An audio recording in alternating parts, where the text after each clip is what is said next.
Actually, almost 1.5 months mula nung inorganize natin itong first Grand Alumni Homecoming, sila na po yung inatasan na maging busy sa ganitong okasyon natin na pagdiriwang. Ano po, paggawa ng mga certificate, pagano dun sa kanilang mga estudyante, itong mga banderitas natin, actually yung vacant time nila, pinagugupit yung mga estudyante, nakabantay sila para gawin tong mga banderitas na to. Kasi wala tayo. Totoo po yun. Palakpakan po natin ang mga guro ng Iobmania Elementary School. Okay po, yung mga kasalukuyan natin. Kasi yung Sabado at Linggo nila, nagiging working day pa rin nila. So, ibibigay ko po sa ating president para tawagin yung mga guro ng ating Iobmania para sa kanilang sorpresa. Ito po yung maliit na bagay, pero ito po yung pagtanaw namin ng pasasalamat sa inyo. Kasi yung nirequest namin sa inyo, agad-agad, tumugon po kayo. Kayo ni Principal Sir Christian. Thank you, Sir. Last year pa namin itong nire-request. Pero ngayon taon, dahil dun sa GC na yun, half month, okay ka kaagad. Di lang tayo masyadong nagkasundo sa petsa. Kasi yung gusto mamaya pa. Pagkalipas ng alas 12, 19. Ay ang available ng school, 18. Kasi yung bukas nga naman, ipapahinga na yun ng ating mga teachers. So palakpakan po natin sila. Yung po talaga yung naging dahilan. Ano po?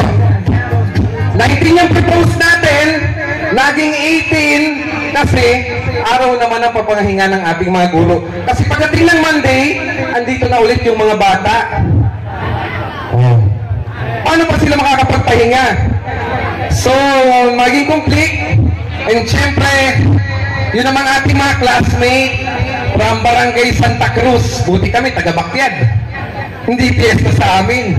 Ay mamaya lang, mauruksok na yan ang baboy, piyesta na. Di ba ka? Oh, yun po yung dahilan kung bakit naging 18 ang ating first Grand Alumni Homecoming. Kasi ayaw nila ng 19, kasi nga mamaya, uuksok ka na nila yung baboy, inimbita na po kayo mga taga-Bakyad. Yung mga taga-ibang lugar, ng mga classmates nyo, ay pusang ina.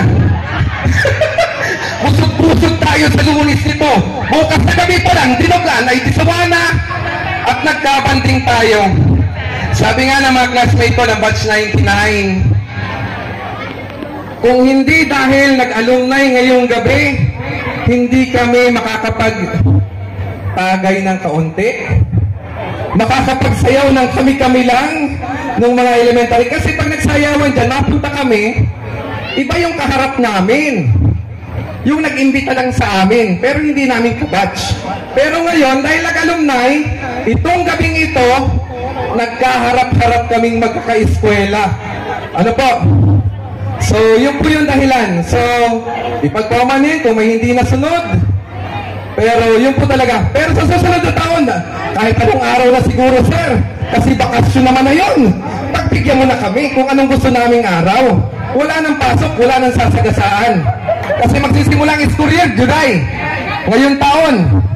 Oh, ay ibig sabihin, April, nag-graduation na. Sunod na taon, pag May, bakasyon, kahit pa araw ng Lunes yan, ay di paralpagan tayo dito.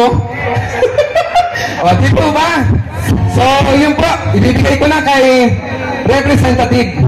Inahayaan po namin ang mga guro ng Iobmania Elementary School. Sa kinder po, si Ma'am Marjorie Bayani. Sa grade 1, si Ma'am Vilma. Sa grade 2, si Ma'am Ruby at saka si Ma'am Megan. Sa grade 3, si Ma'am Hazel at saka si Ma'am Jo. Sa grade 4, si Ma'am Fatima. Sa grade 5, si Ma'am Raquel at si Ma'am Tin. And sa grade 6, si Ma'am Tere. At syempre ang ating school principal. So inayahan po namin sila dito sa stage. Ito po ay token na pasasalamat namin. Kasi yung araw ng Sabado, ginawa niyo pa rin working days.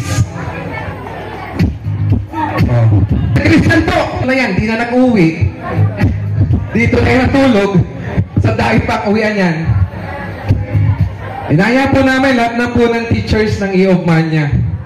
Ito po yung pasasalamat ng batch 1990 sa kanila kasi yung pamamahinga nila naging working day pa.